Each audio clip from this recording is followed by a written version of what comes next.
Lepo vas pozdravljam na to prvo nedeljo v februarju. Kot veste, prva nedelja v muzeju je en tako zvečen program, kjer na različne načine pripovedujemo o naši dediščini. Letos smo začeli v vodovodnem stolpu, prvo nedeljo v januarju, nadaljujemo pa marca, to bo spet drugi, tretji, z našimi društvi kmetic in aktivi iz celotnega Posavja. Letos bomo posvetili se predvsem novemu vpisu v register nesnovne dediščine, to je peka oziroma pletenice, krušna dediščina. Ampak pustimo, danes bomo pa v rokah naše kolegice Andrejke Vabično vse, naše kolegice, ki bo letos imela kar veliko dela z barokom oziroma s tem obdobjem, s katerim se v veliki meri ponaša seveda tudi naš grad, naš muzej, ki mu posvečamo tudi veliko naše pozornosti. In slučajno, ta akcija je v bistvu vse slovenska. Ne vem, ali so to namerno naredili ali niso, najbrž niso, da to lepo sovpada tudi s 350-letnico rojstva pomembnega umetnika za nas, Frančiška Karla Remba. Ampak jaz mislim, da je za uvod dovolj, ona več pove, tako da dobrodošli. Evo, zdaj pa začnemo z Andrejko, prosim. Tudi v mojem imenu lepo dobrodošli. Jaz upam, da mi boste opustili, če se mi malo glas trese, ker je to eno prvo tako veliko javno vodstvo v tej ustanovi in upam, da bomo skupaj spoznali kakšno novo stvar, ker vem, da veliko od vas je tukaj rednih gostov in če bom danes lahko povedala vsaj kakšno novo stvar, ki je mogoče še niste slišali, bo moj cilj izpolnjen. Navdih za današnje vodstvo pa je bila prav poslikava stopnišča na temo 5 čutov. Zato bomo imeli danes 5 postaj, na vsaki od teh postaj pa se bomo posvetili enemu od čutov. Zato vas lepo vabim, da se počasi podamo na našo prvo postajo, na stopnišče, poslikano seveda, medtem pa lahko občudujete tudi ta lep portal, ki ga bom omenjala pa malo kasneje. Tako da, izvolite.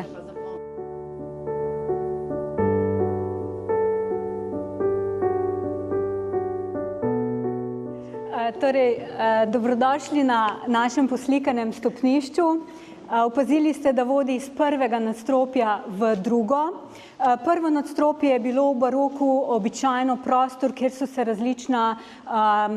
so bile nameščene različne reprezentativne dvorane, tako tudi naša viteška dvorana na drugi strani, ampak en zelo reprezentativen prostor v obdobju baroka, torej 17-18 stoletje, je bilo pa tudi stopnišče. In to stopnišče je oblikoval oziroma skupaj z slikarji naročnik Ignac Marija grof Atems, ki je Brežiški grad kupil 1694. leta. V osnovi je to renesančni grad, ampak on je seveda želel v slogu novega duha, novega obdobja baroka ta grad preoblikovati in je naredil to stopnišče, ta poseben prostor, ampak lahko opazite, da so stene zelo, zelo masivne. Kako je pa zdaj to razrahljal? To je razrahljal s pomočjo slikarja Flurerja, ki je tukaj delal nekje okrog leta 1718. Dokumenti govorijo, da je delal tukaj med obdobji 1718 do 1720. Ampak pred njim je pa naš čudovit strop poslikal en drug slikar, in sicer Kaspar Waginger, ki je pa že leta 1718 umrl. Vemo pa, da ta poslikava ni mogla nastati pred letom 1715 zaradi grbov, ki jih vidimo. Te grbi se bodo še velikokrat ponavljali. Na eni strani vidimo grb družine Atems s temi 3 srebrnimi konicami, na drugi strani pa grb njegove druge žene iz rodu Herberstein. In zaradi tega lahko dosti natančno datiramo to poslikavo. Kot sem že omenila, je v bistvu Führer delal na tem, da z različnimi stebri, pilastri, nišami, vazami to masivno steno nekako zrahlja. Na stropu je pa slikar Waginger že pred tem naslikal idejo oziroma utelešenje 5 čutov. Če, na primer, začnemo kar pri tem, ki je tukaj direktno nad mano, imamo tip. Torej, ljudi, ki se pretepajo Herkula z gorjačo in velikokrat je čut tip predstavljen v umetnosti prav z bolečino. Potem imamo eno zelo svetlopolto žensko z kozarcem vina in njenega družabnika. Imamo Venero oziroma Afrodito z bogom Bahom oziroma Dionizom kot simbolom okusa. Potem imamo na drugi strani skupino 3 oseb z glasbili. Pri eni osebi opazite, da ima na nogi krilca. Označuje ga spet kot enega novega antičnega boga Hermesa in seveda njegova družabnika. Potem imamo pa to večjo skupino dečka ali ženske z ogledalom in gospoda z očali. Tukaj imamo pa vid in tukaj se pojavita dve različni razlagi. Namreč po prvi razlagi gre za boginjo psihe, torej boginjo duše, ki nastavlja ogledalo, v katerega se zazremo. Po drugi razlagi pa gre seveda to za nekega mladeniča, ki prav tako nastavlja ogledalo, kot ga imamo mi tukaj. Ampak zakaj ogledalo? Ogledalo je že v ikonografiji zelo dolgo povezano z vidom in to je prvi čut, ki ga bomo na tej postaji podrobneje spoznali. Namreč ne samo to, da nam omogoča, da se vidimo, ampak po Sokratu, torej antičnem filozofu, je on v svojih filozofskih razpravah razmišljal o tem, kako lahko mi spoznamo globino naše duše. In to lahko naredimo tako, da se zazremo v ogledalo oziroma da se zazremo v oči nekoga drugega, ker edino oči nam na človeškem telesu odsevajo drugega. Noben drug čut nam tega ne omogoča. Na drugi strani pa se malo od antike preselimo v renesanso. Renesančni neoplatonist Marsilio Ficino je pa razmišljal o tem, kako mi z vidom uzremo lepoto in harmonijo in kako je to pomembno pri tem, da se tudi naša duša dvigne, ker ko mi uzremo nekaj lepega, on je mogoče malo namigoval na to, da moški uzrejo lepo žensko, da se tudi duša dvigne proti Bogu. Potem imamo pa zraven gospoda z očali. Prav za to priložnost je naš sodelavec Rok pripravil 2 očal. Zakaj? Ker imajo očala v umetnosti prav tako zelo pomembno simboliko. Hkrati je pa to tudi en zanimiv trenutek zaradi tega, ker prav v 17. stoletju se začne en trend spreminjanja očal. Tukaj, če boste gori pogledali, gospod se ne vidi točno, kakšna očala ima. Ali ima očala taka, ki stojijo samo na nosu, ali ima očala taka, ki se zataknejo, ne? In prav v tem obdobju v 17. stoletju se začne ta razvoj, da se vedno bolj pojavljajo očala, ki se zataknejo za ušesa.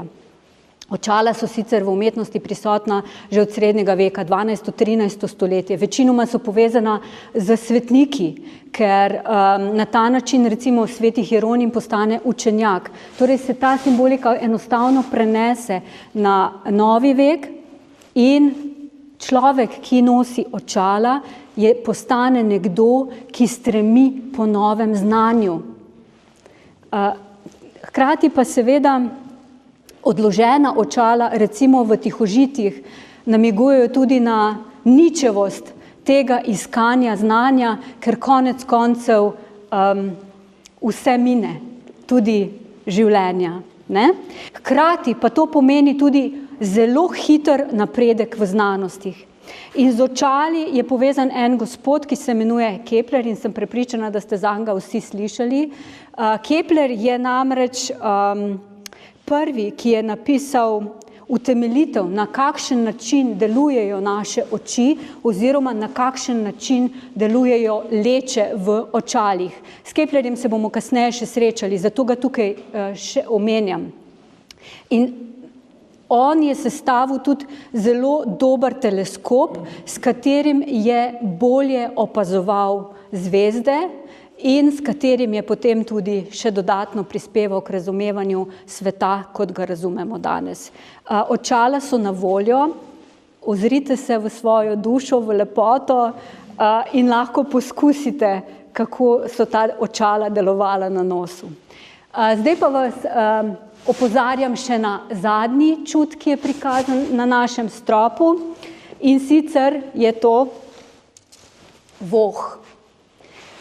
Vidimo kadilnico in boginjo Psihe, ki s kadilom, ki širi v bistvu ta von, lep von.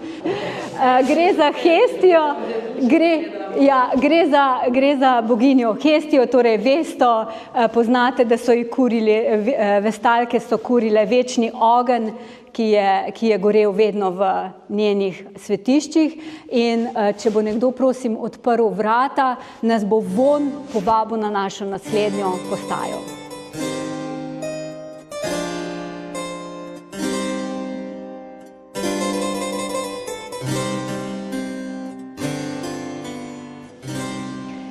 Torej, von. Tisti, ki se udeležujete katoliškega cerkvenega obredja, ki hodite k mašam, boste ta von prepoznali, ker se pogosto uporablja v kadilnicah pri mašah. Ampak von je bil smatran, oziroma ga še vedno smatramo kot tisti čut, ki povezuje zemeljsko in nebeško. Nebeški so sluh in vid, zemeljska čuta sta pa tip in okus. Voh pa je tisti, ki tako kot nebeška čuta prek zraka prejme impulze, ki dejansko izhajajo iz nečesa zemeljskega. Zato sem to nekako povezala s to kapelo, ker če gledamo razvoj upodabljanja čutov skozi zgodovino, lahko vidimo, da v antiki se čutom niso prav posebej veliko posvečali. Potem pa začnejo čute upodabljati kot ženske, recimo z nekimi atributi. V renesansi se pojavi motiv, ko pa začnejo te ženske z atributi ko oplemenitijo te ženske z atributi tudi z svetopisemskimi zgodbami. In za voh je povezano to z oživljanjem Adama, zaradi tega, ker Biblija govori o tem, da je Bog vdihnil življenje v Adama skozi nosnice, oziroma mu v obraz. Tukaj, odvisno kater prevod boste gledali, jaz sem primerjala 3 prevode in je v 2 pisalo, da ga je pihnil v obraz, v enem pa, da je Bog Adama oživil skozi nos. Ampak je to en čut, ki je povezan tudi s cerkvijo, hkrati je pa Ignacij Lojolski, torej utemeljitelj jezuitskega reda, ki je nastal v 16. stoletju kot en od znakov preporoda cerkve, je Ignacij Lojolski v svojih vajah pisal o tem, kako je treba Boga častiti z vsemi 5 čuti. In zaradi tega so cerkve tudi tako bogato okrašene, kot vidimo recimo tukaj to kapelo Svetega križa, bogato poslikana. Hkrati pa vidimo seveda tudi zelo lep oltar, ki prav govori o tej ikonografiji. Namreč tudi ta prostor je zasnovan z mislijo na celotno podobo. Seveda je pa ta prostor povezan tudi z brežiškimi frančiškani. Namreč frančiškani so po zaslugi tedanjih lastnikov gradu Brežice Frankopanov in brežiških meščanov prišli v Brežice 1659. leta. Ampak 1658 85. leta je pa zadnja grofica Frankopanska, Marija Julijana, izdala ustanovno listino, ki je omogočila v bistvu dolgoročno preživetje samostana. Ampak, ko so frančiškani prevzeli to ustanovno listino, so se obvezali, da bodo vsaj enkrat na dan maševali na gradu oziroma na lokaciji, ki jo bo določil skrbnik oziroma ustanovnik samostana. In na ta način so oni tukaj maševali in tudi ikonografija tega prostora je povezana z frančiškani. Namreč frančiškani so bili edini, ki so imeli dovoljenje papeža, da so ob križevih potih, ob postajah križevih potov dali odpustke. Druge so tudi imeli križev pot, ampak frančiškani so pa lahko dajali odpustke. In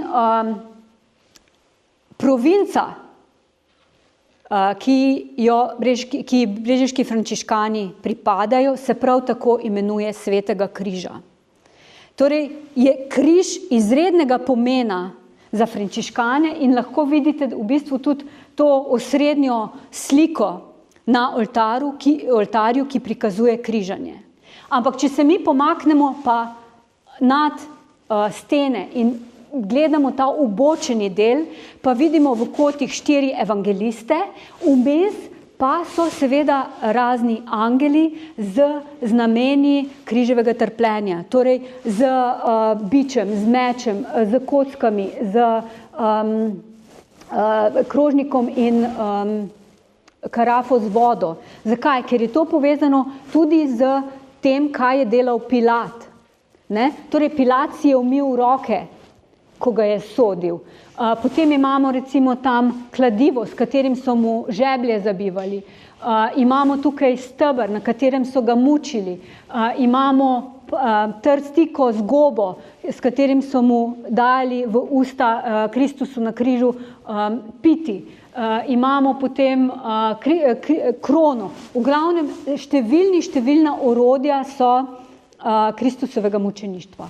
Na vrhu pa lahko vidite, kako se je slikar Flurer trudil, da bi z iluzionistično arhitekturo odprl ta strop proti nebu in omogočil, da naš pogled potuje v višino proti Bogu, ki z odprtimi rokami čaka na to, da bo Kristus ponovno vstal in da bo v nebohod. Oltar, vidite, je tudi zelo zanimiv, tudi iz časa nastanka prenove te kapele, torej iz prvih let 18. stoletja. Domneva se, da ga je naredil Luka Mislej, Atems je z njim sodeloval že za podčetrtek in obstajajo dokumenti, ki potrjujejo, da je brežiški upravnik izplačal določena sredstva Misleju, da je naredil oltarje, domnevajo, da tudi za tega. Gre za tipični črni, tako imenovan črni oltar, kipari so ga, kamnoseki so ga večinoma delali iz črnega ne marmorja, ampak črnega apnenca. Potem ti barvni deli so pa povezani oziroma so pa iz kamna konglomerata in so bili v tem času v bistvu zelo pogosti v cerkvah. Opozorila bi vas še tukaj na ikonografijo gorečega srca, ki jo bomo pa podrobneje spoznali potem na razstavi sakralne umetnosti, kjer imamo tudi en zelo sijajen kip angela z gorečim srcem. En pomemben del cerkvenega obredja je seveda tudi glasba, zato nas na naslednji postaji v Viteški dvorani čaka glasba.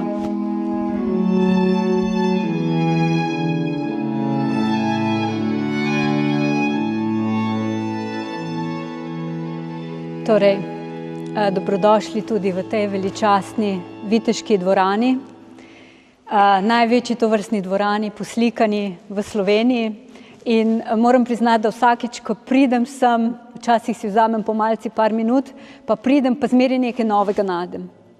Tako da upam, da boste z mano delili to navdušenje. Vsekakor pa je ta dvorana plod dela našega Ignaca Marije Atemsa in slikarja Frančiška Karla Remba, ki ga imamo upodobljenega tam na steni. Ignac Marija Atems je bil rojen 1652. leta v kar pomembni družini Atems, ampak je njegov oče in mama sta zelo zgodaj umrla, zato je z brati seveda prevzel vse dolgove svojega očeta, kar je nekaj časa trajalo, da se je to vse poravnalo, in zato se je tudi dosti pozno osamosvojil, torej poročil, ko je bil že čez 30 let star. Ne, Miša? Ja, malo čez 30 je bil star, ne? Naša zgodovinarka Miša mi zmeri priskoči na pomoč. No, ampak v tem času je on postal tudi proviantni mojster vojne krajine. Kaj v praksi to pomeni? To pomeni, da je bil odgovoren za preskrbo vojske v vojni krajini in tudi ta grad je bil v bistvu del te obrambne črte. Seveda je ob tem dobro zaslužil, ne? Je bila to zelo odgovorna funkcija sicer, ampak je omogočila pa zelo dobre zaslužke. In to mu je omogočilo potem, da je tudi počasi kupoval gradove. In 1694. je kupil ta grad in ga prenovil v baročnem slogu. Tukaj domnevamo, da je bilo vmes še eno nadstropje, tam v prehodu proti razstavi kmečkih uporov se vidijo še ostanki enih stopnic, ki vodijo navzgor.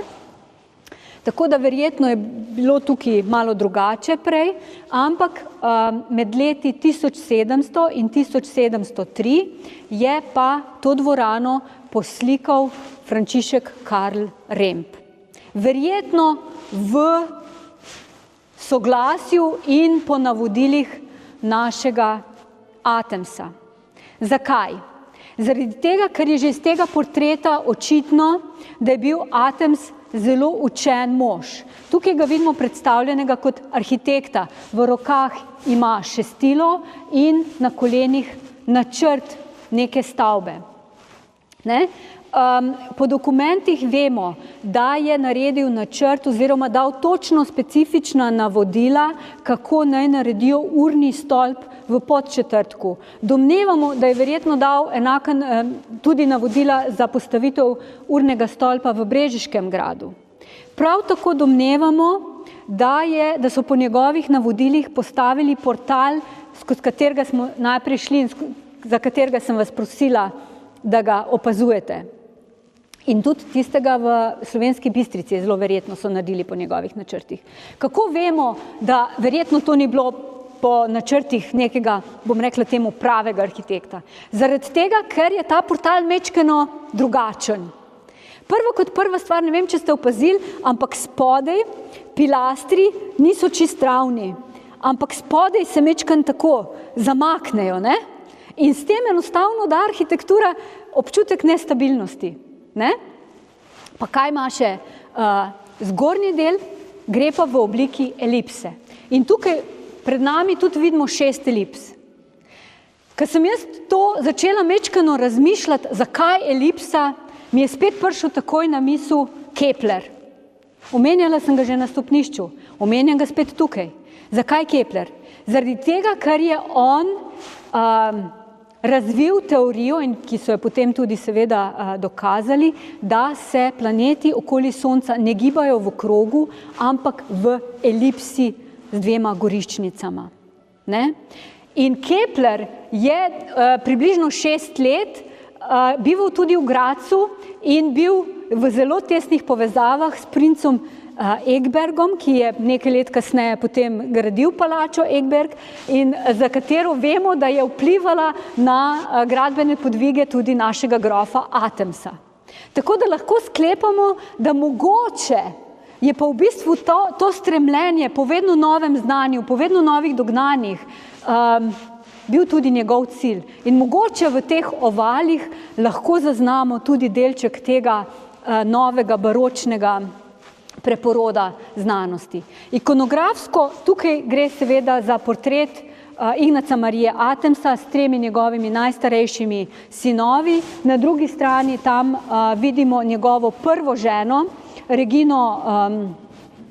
Marijo Regino Wurmbrand-Stupach, to je tukaj, vse se lahko ostanete, ker zdaj se bomo malo sprehajali.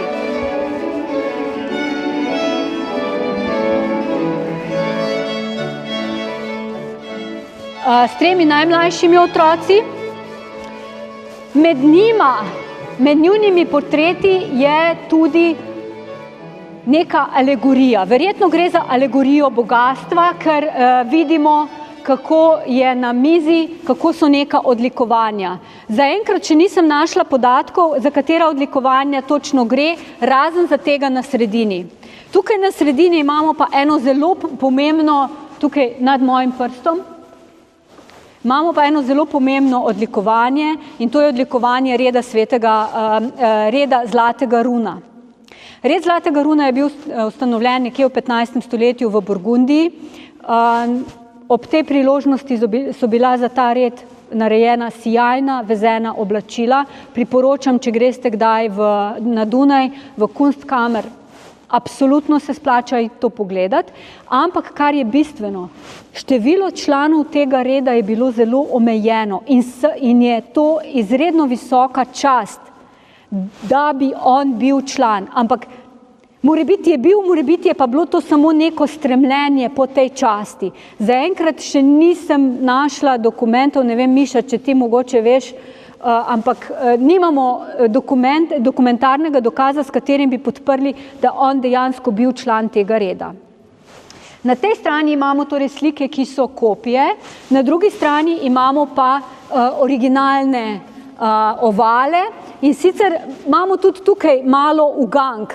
Če pogledamo na našo levo, vidimo neke ljudi, neke moške v pogovoru. Ne da se točno definirati, morebiti gre za filozofe, morebiti gre za kaj drugega. Tukaj vidimo mečkan bolje, da gre za ženske z nekimi pridelki, morebiti za boginjo Ceres. Na koncu pa vidimo neke mešanico moški ženski v neki družbi. Zelo težko je ikonografsko opredeliti, zakaj točno gre, ker nimamo podatkov spet ne o tem, kaj so oni razmišljali. Ampak, če pa mi pogledamo na embleme nad temi ovali, pa nam mogoče to lahko nekoliko pomaga, ampak bo tudi tukaj še potrebno veliko raziskav. Namreč tukaj na sredini imamo na eni strani žito, na drugi strani imamo pa 2 roga izobilja. In roga izobilja so običajno povezani z bogastvom. Na drugi strani žito je običajno povezano z obiljem. Torej, morebiti bi bilo smiselno ta 2 ovala zamenjati. Na drugi strani imamo nad temi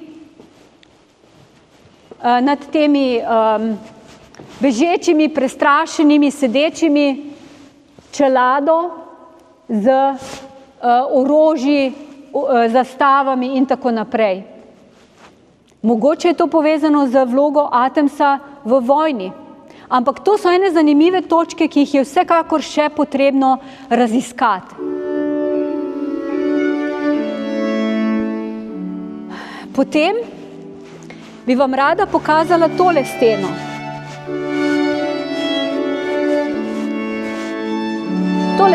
Tole vazo. To vazo je dr. Kokole identificiral kot medičejsko vazo. Ta vaza je bila izdelana v antični Grčiji, približno v 1. stoletju in namenjena za rimski trg. Ampak potem v renesansi se pa pojavi na vrtu medičejskega dvorca, kjer je bila dostopna javnosti, kjer so slikarji lahko to risali. In pojavijo se številne grafike, ki ta motiv raznesejo po Evropi in morebiti je navdušenje Atemsa ali pa Remba doprineslo k temu, da se je ta vaza znašla tudi v Brežicah na steni.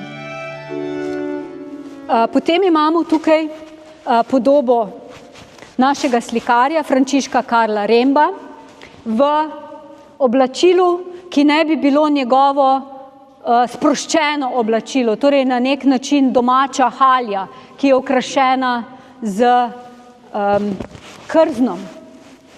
Seveda je pa označen z paleto. Kot en drug nov zanimiv motiv pa je na končni steni podoba ladje. Do zdaj je bilo to imenovano podoba skrivnostne ladje z labodi, ampak po grafičnih predlogah lahko sklepamo, da gre za podobo spremenjenja Diomedovih spremljevalcev v ptiče. Namreč ta prizor je vezan na Ovidove metamorfoze. Diomed je bil pa en pomemben vojščak v trojanski vojni. In kot edini je v enem dnevu ranil dva bogova, in sicer boga vojne Aresa in Afrodito. Ampak se veste, bogovi so muhasti in zaradi zaščite boginje Atene Diomedu niti Atena, niti Ares nista mogla takoj škoditi. Ampak kaj se je zgodilo? Maščevanje je sladko, ne? In ko se je Diomed vračal domov, je doma našel ženo, ki ga je prevarala. Ni mogel zasedeti prestola, ki mu je bil dedno namenjen, in se je s svojimi družabniki podal na morje. In v velikem obupu, ker niso več vedeli, kaj naj, je eden od njegovih družabnikov ponovno preklel Ateno, in v tistem trenutku je Atena njega in nekatere potnike na tej ladji spremenila v labode. In ta trenutek vidimo, trenutek spremenjenja, 3 stopnje spreminjanja vidimo na tej freski. In ta freska je neposredno povzeta po grafični predlogi iz konca 17. stoletja, tako da več o tem si lahko pač preberete tudi na naši spletni strani, točno za katere grafične predloge gre. Ampak grafične predloge so bile v veliki meri izhodišče tudi za ostale prizore na stropu, ampak da pridemo do tja, bi vas peljala pa še pogledati še en prizor na steni.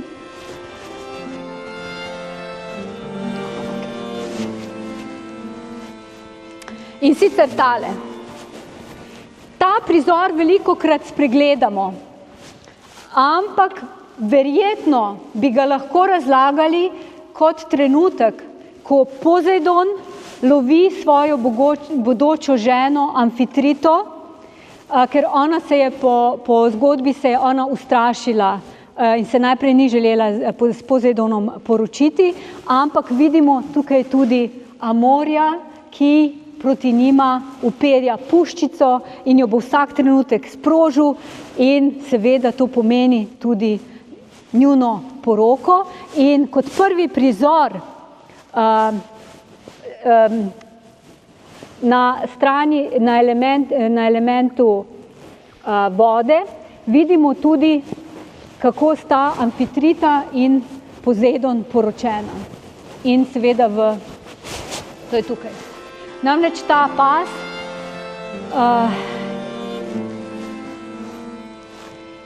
pas stropa je posvečen 4 elementom, in na tej strani imamo predstavljen element vode, potem imamo element ognja, element zemlje in za mano element zraka. Vsak element je razdeljen na več prizorov, tako da tukaj bomo šli majčkeno hitreje. Prvi prizor sta Amfitrita in Pozejdon na kočiji, potem imamo velikana Polifema, ki igra na pečini, potem imamo nesrečno zgodbo ljubezni Prijama in Tisbe in potem seveda Evropo. Na koncu imamo Hefajsta v svoji kovačnici, potem imamo element zemlje z Dionizom, ki slavi, Potem imamo Dafne in Dioniza, kako Dioniz Dafne lepo prebuja z peresom, slavljenje Pana, kako dve ženski, ki v družbi Pana in njegovega prijatelja hranita otroka z ambrozijo, na koncu pa spet nekoliko zagoneten prizor z ženskami, ki igrajo in vojščakom. Dolgo časa se je ta prizor razlagal kot boga Aresa, ki se vrača iz vojne, ampak dr. Kokole je nedolgo nazaj našel grafično predlogo, ki pa bolj govori o tem, da je Remb kot izhodišče vzel zgodbo Torkvata Tasa, Osvobojeni Jeruzalem, kjer se vojščak Rinaldo poda v začarani gozd, da bi rešil svojo ljubimko. Na kratko, vsi ti prizori so nekako povezani z ljubeznijo, srečno, nesrečno. Zato je tudi ta prizor z Diomedom toliko bolj jasen kot neko opozorilo na to, kaj se zgodi, če te ljubezni, ki ti je usojena, ne upoštevaš.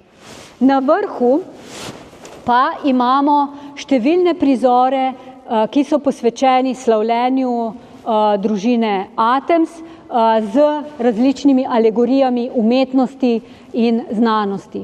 Če primerjamo recimo likovno ta strop z tistim v kapeli, boste mogoče opazili, da kapela vendarle v kapeli se strop bolj odpira navzven. Tukaj je pa vse nekako v eni ravnini, sploh če gledamo to arhitekturno ozadje, ni nekega vzgona v višino. Ne? Posamezni prizori so tudi dosti ločeni med sabo. In vidite od pesništva do glasbe, potem imamo pa seveda tukaj tudi prizor z alegorijo kiparstva in med drugim je upodobljen Spinarijo, torej deček, ki si iz noge izdira trn. In to je eden od redkih antičnih kipov, ki namiguje na naš naslednji čut, torej tip. Pa še eno stvar bi vas rada tukaj upozorila na to, kako je slikar obravnaval barvo na stropu. Namreč opazite, da barvna paleta mogoče ni tako razgibana, kot bi lahko rekli drugje, ampak je pa slikar uporabil eno zanimivo sredstvo za popestritev blaga, recimo, ali pa oblačil ljudi. Namreč uporabil je eno barvo in potem gube oblačila naslikal s popolnoma drugo barvo, naprimer, kot imamo to tukajle, pri gospe z teleskopom. Vidite, rumena pa zelena. Torej gre za ta učinek, kot da bi bila ta dvobarvna svila. Tule imam en primerek. Ne? Kaj mislite, kater renesančni slikar je tudi to sredstvo uporabljal? Takšen način uporabe barve. Tri najbolj znane renesančne slikarje imamo. Rafaela, Da Vincija in Michelangela. Tako da ta način slikanja lahko opazite tudi na stropu Sikstinske kapele. S tem bi vas pa jaz povabila na našo naslednjo postajo, zaradi tega, ker blago oziroma ta svila je pomemben reprezentativni, je pomemben element, s katerim se kaže tudi podoba plemiških družin kot nek res dragocen material.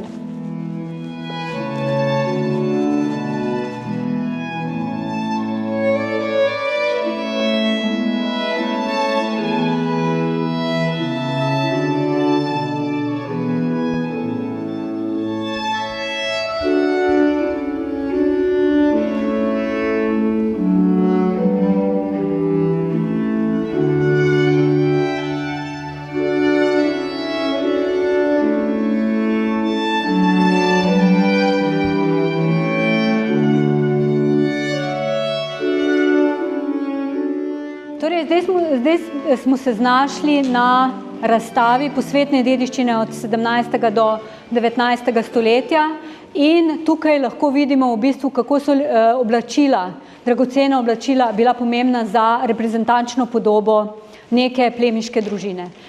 Tukaj imamo v bistvu galerijo prednikov družine Moškon z Pišec.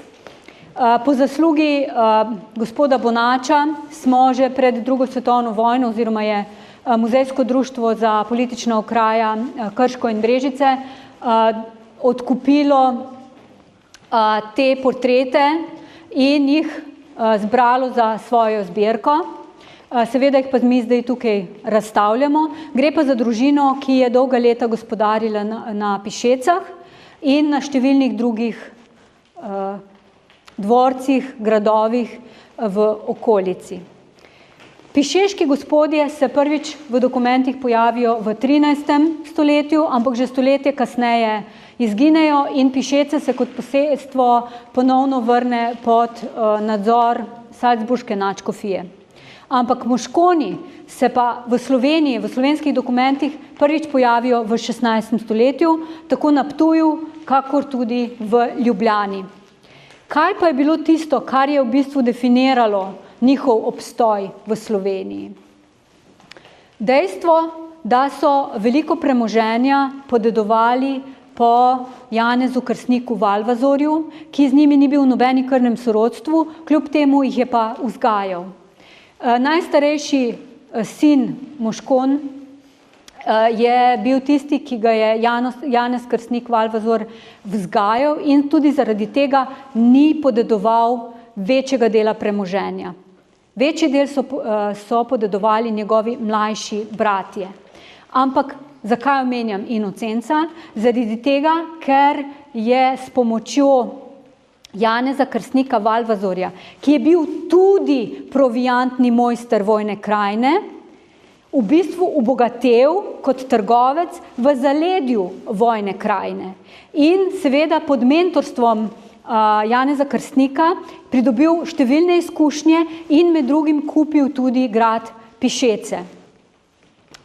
Njegov sin je pa Janez Krstnik Moškon in to je najstarejša upodobljena oseba v tej zbirki. Potem seveda so Moškoni kupili še številna druga posestva, imeli so v lasti Sevnico, Krško, samo tukaj v bližini, potem tudi Laško, res Mokrice tudi, res številna druga posestva. Ampak eden zanimiv gospod je pa tole. Če boste malo dalj časa gledali, boste opazili, da zelo ponosno razkazuje roko. Ne? In na tej roki boste opazili 6 prstov. Ne? Ampak ta gospod ni bil najbolj učinkovit gospodar in leta 1661 so se njegovi podložniki uprli, so ga zvabili iz gradu in ga umorili, zaradi tega, ker jim je nalagal vedno nove dajatve. Ne? Ampak potem so seveda ga je nasledil sin in sledili so številni nasledniki, ki jih vidimo tukaj upodobljene, ampak če dobro pogledate, povsod vidite zelo dragocen oblačila, okrašena z biseri, okrašena s čipkami, svilena oblačila. In zdaj, če vam samo ilustriram z enim podatkom, ki sem ga čisto po naključju našla za Anglijo. En gospod je v sredini 17. stoletja z lahkoto plačal 3 funte za 1,5 metra čipke. Ampak par dni kasneje je pa z izredno težavo odštel 4-letno plačo za svojega delavca v vrednosti 1 funt pa 5 šilingov. To govori o tem, kakšno vrednost je v bistvu imela čipka. In tudi svila je bila en pomemben reprezentativni material, čeprav v tem času so delali tudi že v Evropi, recimo v Italiji, ni bil to izključno več uvoz iz Kitajske. Ampak da vam pobliže predstavim nošo tega časa, prve polovice 18. stoletja, sem zato izbrala 2 portreta, in sicer Marijo Ano in tegale gospoda, Jožefa Antona kot primera ženske in moške noše prve polovice 18. stoletja. Če vas o tem več zanima, priporočam knjigo Andreje Vrišer, ki zelo podrobno opisuje noše, tudi na podlagi različnih portretov. Ampak tukaj lahko vidimo, da ima gospa steznik, tukaj je tak zelenkasto barve, spodaj ima neko krinolino, ki dejansko ne moremo določiti, koliko velika je, ampak v tem času so nekatere bile tudi zelo, zelo široke, da se ženske so zelo težko usedle, ker so imele spodaj posebno strukturo, ki je to krinolino držala gor.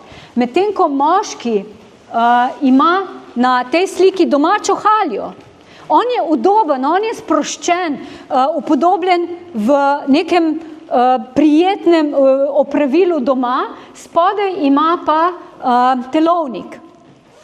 Zdaj pa eno vprašanje za vas. Kaj pa imata ta dva portreta skupnega? A je karkoli, kar imata skupno? Ok, ogrinjalo, ok, še kaj drugega? Ja, ok, svila? Da vam malo pomagam, vezenino. Obe dve oblačili sta okrašeni z vezenino, zaradi tega, ker je bil to en sestavni del plemiškega oblačila tega časa. In da vam malo pomagam občutiti bogatstvo teh vezenin, smo za vas pripravili dve vezenini, in sicer to je vezenina s svilenimi nitmi na svilo, kot jo ima ta gospod na telovniku. Lahko primete, če želite, je to namenjeno temu, da potipate. Tukaj imamo pa eno vezenino s kovinskimi nitmi, kot je na oblačilu te naše Marije Ane. Poskušali smo se približati tudi tem okraskom, voluticam, in tudi to lahko povzamete. Ampak zakaj mislite, da je oblačilo tega gospoda tako okrašeno z rastlinami?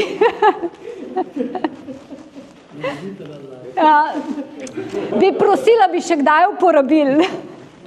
Zakaj so rože gosto posejane po tem telovniku? In to ni edini telovnik, ki je tako bogato okrašen. Bogato vezena so bila recimo tudi cerkvena oblačila, predvsem z rožami.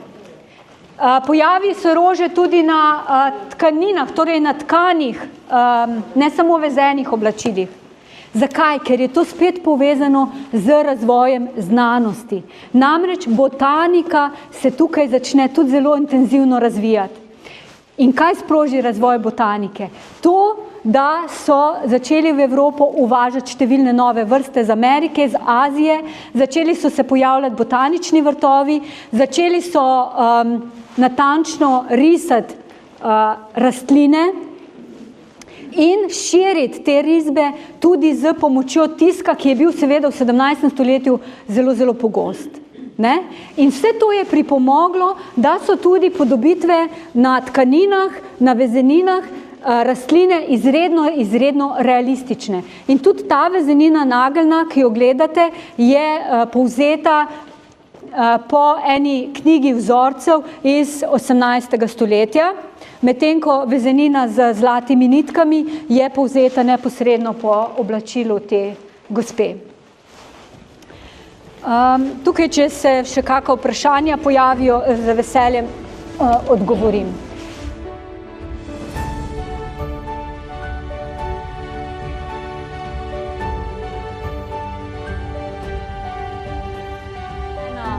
Na novo odprta, seveda pa gre za postavitev, ki jo je oblikovala že naša upokojena sodelavka Oži Lorber, tako kot prejšnjo razstavo, ki smo jo gledali, in predstavlja sakralno umetnost Posavja.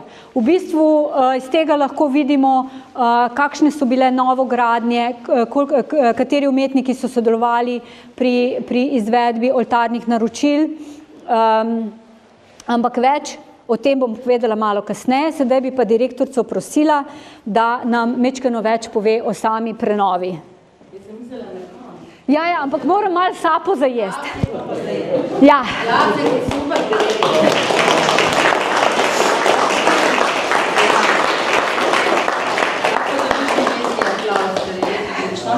Dobro, bom pa povedala. Zelo smo veseli, da nam je uspelo, da je te 3 prostore, rekli ste bili lani na vodstvu, 8. februarja se spomnište, da smo vam pokazali, kaj se dogaja in nam je v lansko leto uspelo potem to posanirati. Malo več bom tem povedala na mojem vodstvu v soboto ob 10. 8. februar vedno vodim, ampak ta je pa zdaj v bistvu pač prostor, smo veliko razmišljali, kaj narediti, ne? Ali postaviti na enak način, ali popolnoma se na novo lotiti. Potem smo se odločili, da v bistvu postavimo razstavo nekako nazaj, jo pa seveda vseeno malo dopolnimo. Obvezno seveda smo si želeli, da strop ne bo več tako črn, da nekako se zgubi ta teža stropa, tako kot tam pri tistih možkonih, ko smo takrat par let nazaj naredili lepo lep strop. Smo tudi tukaj rekli, da dajmo malo razbremeniti to težo zgornjega dela, ne? In seveda zamenjali vse svetila. Tako da so zdaj tudi svetila primerna za to vrstno umetnost. Če pa pogledate z različnih kotov, pa vidite, ne, kako je problem osvetliti te baročne slike, ker imajo neke svoje premaze, odseve, tako da v bistvu, ko prihajate v tam, lepo vidite, mogoče z te strani malo manj, tako da je bil to tudi en velik izziv, kako sploh osvetliti ta izjemna dela. Nove so tudi podnapisi, Andrejka se je tudi potrudila še z malo daljšimi podnapisi, potem smo ugotovili, da v ta koncept težko damo te daljše podnapise. Ja, veste, ampak nič kodga, je pripravljeno in imate na voljo v taki, zdaj trenutno še enostavni publikaciji tukaj, ali pa seveda tudi na naši spletni strani. Tako da lahko malo več izveste. Ker veste, da ta del je mogoče tudi, bi lahko rekli, eden izmed tistih delov naše zbirke, ki ima kakšnih več izzivov, oziroma v slovenščini nimamo tako lepe besede, contested je v angleščini, ki pomeni, da je veliko izzivov, veliko nekih zadev zadaj, ker seveda gre tudi tukaj za dela, ki so iz nekdanjega frančiškanskega samostana, se pravi samostana, ki je bil v današnji gimnaziji, oziroma gimnazija je v nekdanjem samostanu in potem tudi iz kakšnih drugih cerkva. Čeprav moram reči, da je Andrejka zdaj odkrila ene zanimivosti, tako da mogoče tudi kakšen mit, ki se je okrog tega razvil v kakšnih letih, bomo lahko zdaj popolnoma drugače predstavljali. Naprimer, gre za tudi eno sliko z ene cerkve, za katero so prepričani, da jim je nekdo vzel, ampak se vidi, da so jo že leta 39 oziroma 40 dali v novo nastajajoči muzej, ker so se odločili za novo oltarno sliko, ne? Se pravi, ko se je pač prenavljalo. Tako tudi imamo recimo oltarno sliko iz cerkve svetega Lovrenca, ker se je pač celoten prezbiterij prenavljal po Vatikanskem tem koncilu drugem, ali kak je že bil, in niso pač vse stvari bile, bi rekli, zaradi kakšnega koli odzema ali pa političnih razlogov prinešene v muzej. Tako da s tem se je Andrejka tudi kar veliko zdaj ukvarjala, nimam pojma, kaj nam je mislila povedati, jaz nismo to znač uskladili, ampak jaz sem želim deliti z vami veselje, no, da nam je to uspelo in da imamo kar nekaj novih znanj zdaj o tem. Tiste 2 prostora, v katerih pa ne bo vam najbrž nič povedala, bomo samo šli, pa zdaj čakate na to, tam pa bomo, to stalno galerijo Alenke Gerlovič in Franje Stikloška, smo se pa odločili, da bomo malo razmislili, da bomo malo reinterpretirali, da bomo šli v to smer, da bi mogoče predstavili še kakšne druge posavske umetnike in da bi tako potem končali to pot. Tako da to pa ne bo še letos. Letos se res posvečamo 2 temama, se pravi baroku in 80-letnici konca vojne. O tem bo se slišali drugič, 6. aprila bo ta nedelja. Kar sem pa jaz želela vam povedati, je pa v bistvu to, kako se mi premalo zavedamo, kako je v bistvu v baroku bilo Posavje pomembno tudi za posredovanje nekih mojstrov, ki so iz Posavja prišli potem v Ljubljano. Namreč, če pogledamo Andreja Janeza Herlajna, vemo, da je on preko Zagreba in Posavja prišel v Ljubljano. Torej je najprej delal v Posavju za Auersperge Šrajbarskega turna in šele potem se je podal v Ljubljano. Ne? Tako da lahko smatramo Posavje kot neko pomembno točko, ki je prepoznala umetnike in jih potem posredovala tudi naprej. In tukaj imamo dve njegovi deli. Eno je nažalost bo od aprila naprej na razstavi v Narodni galeriji in sicer bi moral tukaj biti Sveti Mihael, ker bo to osrednja razstava letošnjega leta v Narodni galeriji in tega projekta Barok v Sloveniji. Ne. To pomeni, da so prepoznali Herrleina kot nekega mojstra, ki je pomembno vplival na razvoj baroka v Sloveniji in tudi, da so prepoznali naše delo na to kot eno najboljših iz njegovega opusa. Tukaj imamo pa prav tako Herrleinovo delo Binkošti, ki je nekoč krasilo Cerkev Svetega Duha v Krškem in seveda je bila to novogradnja v Krškem, okrog 1777 je bila narejena, torej so v tistem času nastali tudi 3 novi oltarji in tukaj Sveti Mihael in Binkošti sta krasili 2 oltarja. Imamo potem tudi tukaj 2 kipa, ki sta taka zelo drugačna od drugih, pobarvana sta belo in je naša upokojena kolegica Oži Lorber z mnogimi primerjavami in s proučevanjem gradiva ju umestila v en velik naročniški projekt v Kostanjevici na Krki. Namreč veste, da se je samostan v Kostanjevici na Krki tam okrog leta 1786 zaprl zaradi jožefinskih reform, ampak par desetletij prej je pa opat Tauferer naredil še zadnjo veliko aktivnost prenove in naročil 11 oltarjev. Ti oltarji so zdaj raztroseni po celi Sloveniji, od Golega, nekaj jih je v Novem mestu, pa potem, ki je še res na veliko mestih, ampak 2 kipa od te množice oltarjev sta pa v zbirki našega muzeja. In gre za izredno kvalitetnega mojstra, povezujejo ga tudi z Bavarsko.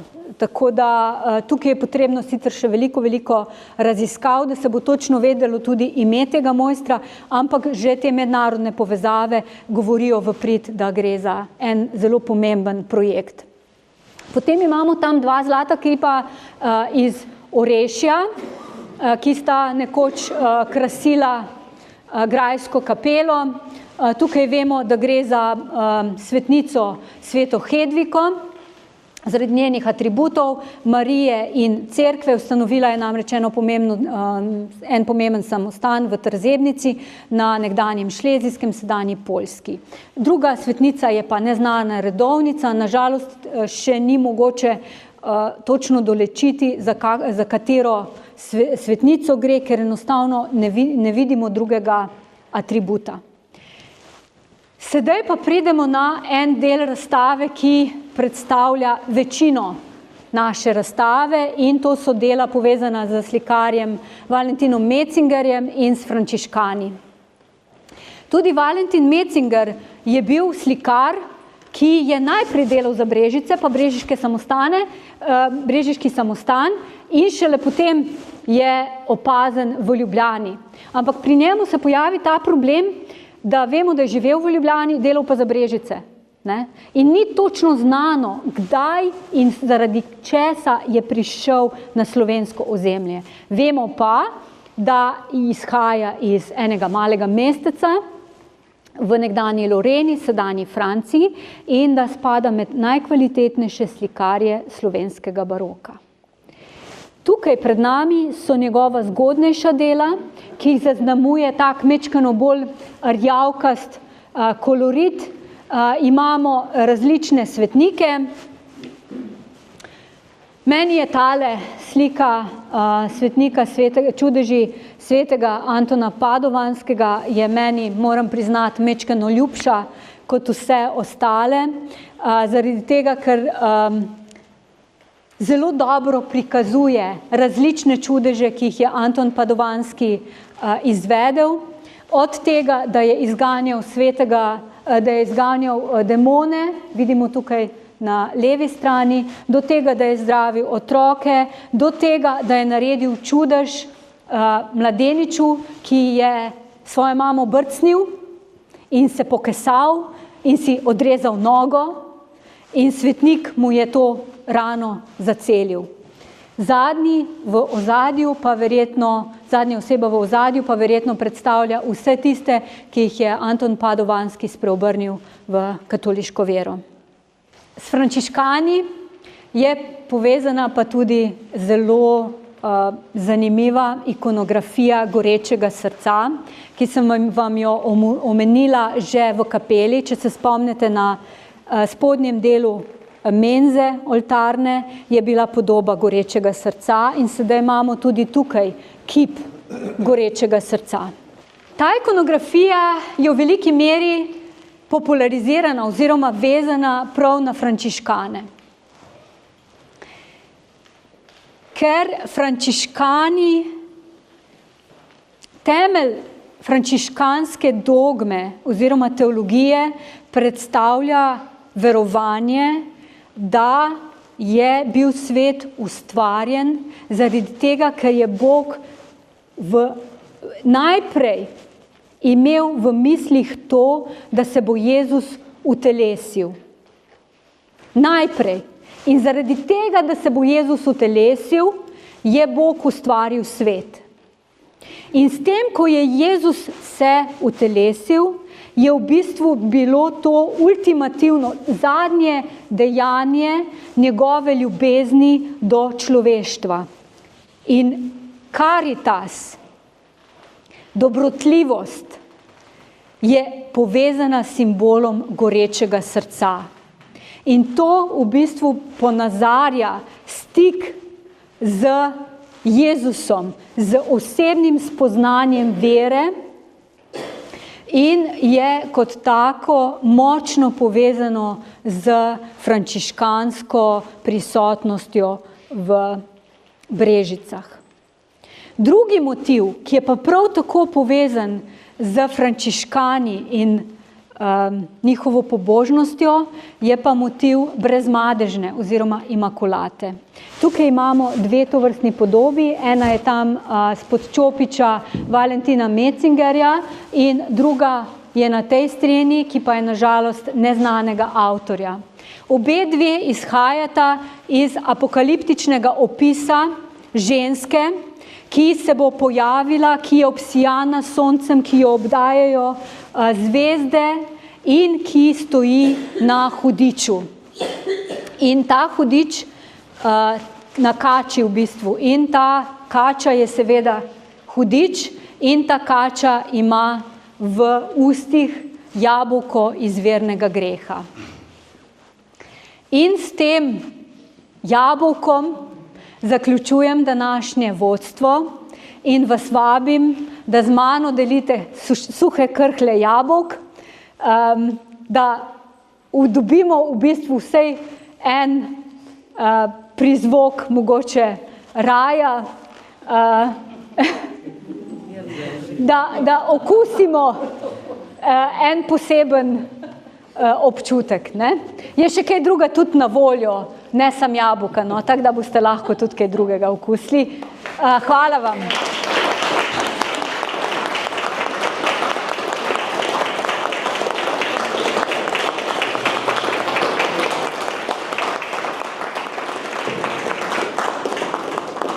Najlepša hvala Andrejki, ki si zahvaljujemo tudi, imamo take lične toaletke, ona bo dobila to z drvom Atomsone, ker bo še lahko Atomsom razlagala, kaj je v njihovem gradu, ko pridejo, tako da najlepša hvala Andrejka, hvala. Da si se krasno pripravila, bravo še enkrat. Hvala vam. Ja.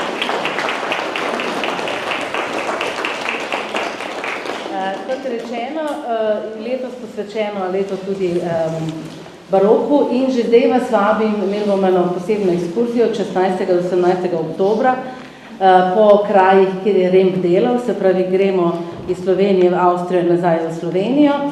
To bo pa takrat zato, ker 14. oktobra 1675 je bil namreč Remb krščen v Radovljici, na tisti dan bo pri nas en strokovno-znanstveni simpozij, ki bo tudi za širšo javnost, tako da jaz upam, da bo mogoče si kdo vzel čas tudi pa se tega udeležil.